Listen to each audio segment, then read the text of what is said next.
Deuteronomy chapter 32. Listen, O heavens, and I will speak. Hear, O earth, the words that I say. Let my teaching fall on you like rain. Let my speech settle like dew. Let my words fall like rain on tender grass, like gentle showers on young plants. I will proclaim the name of the Lord. How glorious is our God! He is the rock. His deeds are perfect. Everything he does is just and fair. He is a faithful God who does no wrong. How just and upright he is. But they have acted corruptly toward him. When they act so perversely, are they really his children? They are a deceitful and twisted generation. Is this the way you repay the Lord, you foolish and senseless people? Isn't he your father who created you? Has he not made you and established you? Remember the days of long ago. Think about the generations past. Ask your father, and he will inform you. Inquire of your elders, and they will tell you. When the Most High assigned lands to the nations, when he divided up the human race, he established the boundaries of the peoples according to the number in his heavenly court. For the people of Israel belong to the Lord. Jacob is his special possession.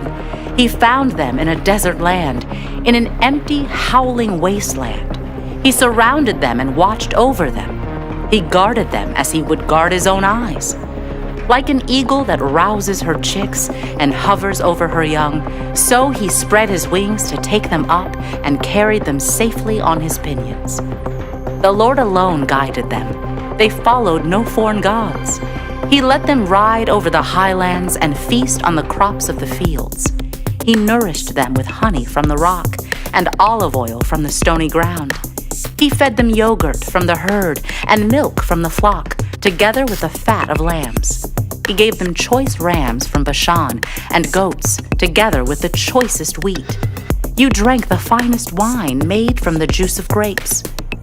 But Israel soon became fat and unruly. The people grew heavy, plump, and stuffed. Then they abandoned the God who had made them. They made light of the rock of their salvation. They stirred up his jealousy by worshiping foreign gods. They provoked his fury with detestable deeds. They offered sacrifices to demons, which are not God, to gods they had not known before, to new gods only recently arrived, to gods their ancestors had never feared. You neglected the rock who had fathered you. You forgot the God who had given you birth. The Lord saw this and drew back, provoked to anger by his own sons and daughters. He said, I will abandon them. Then see what becomes of them. For they are a twisted generation, children without integrity. They have roused my jealousy by worshiping things that are not God. They have provoked my anger with their useless idols.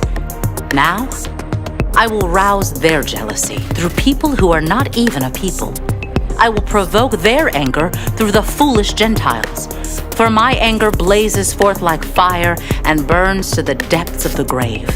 It devours the earth and all its crops and ignites the foundations of the mountains. I will heap disasters upon them and shoot them down with my arrows. I will weaken them with famine, burning fever, and deadly disease. I will send the fangs of wild beasts and poisonous snakes that glide in the dust.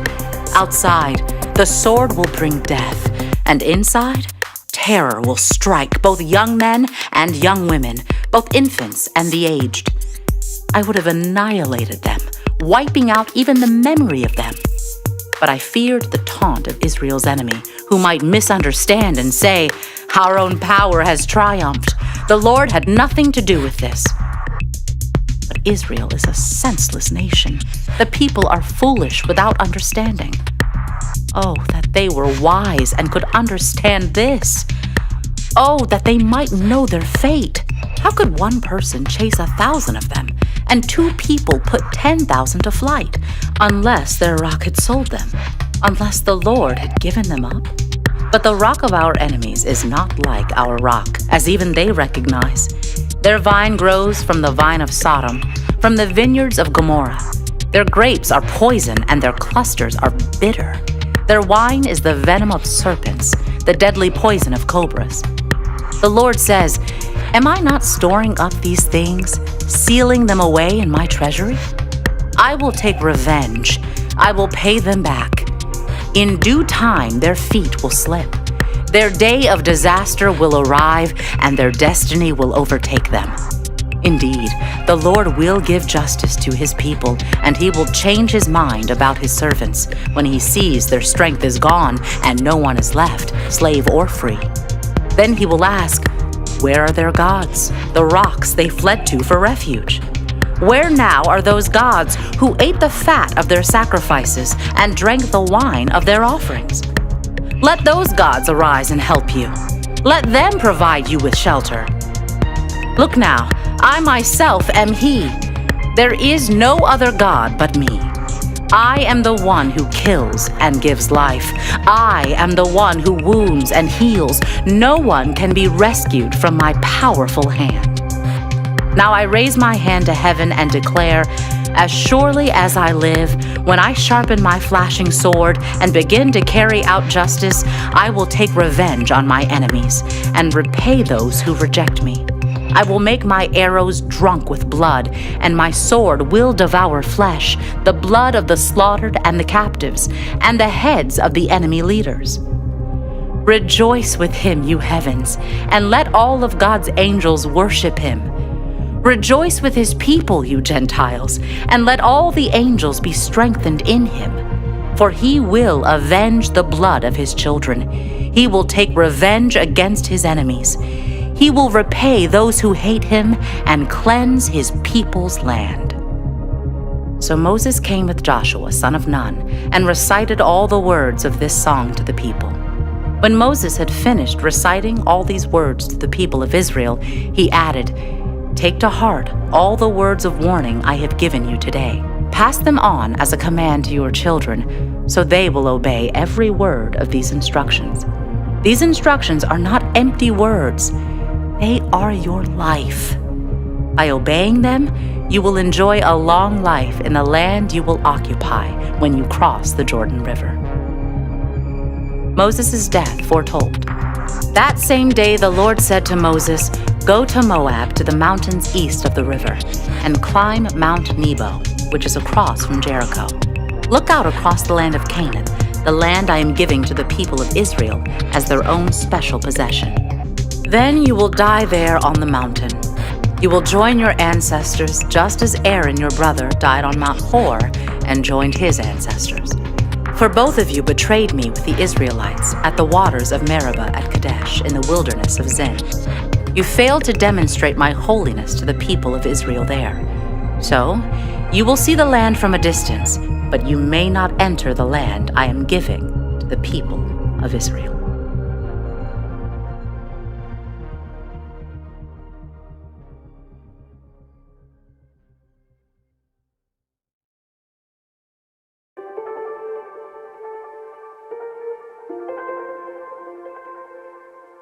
Proverbs, chapter 16.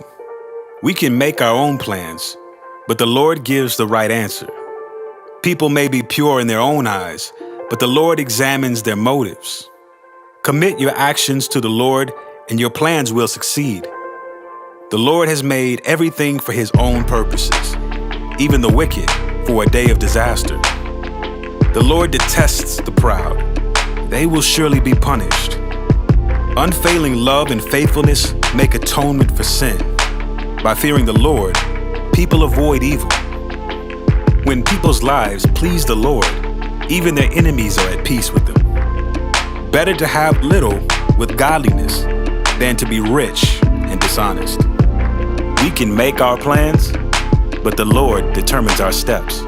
The king speaks with divine wisdom. He must never judge unfairly.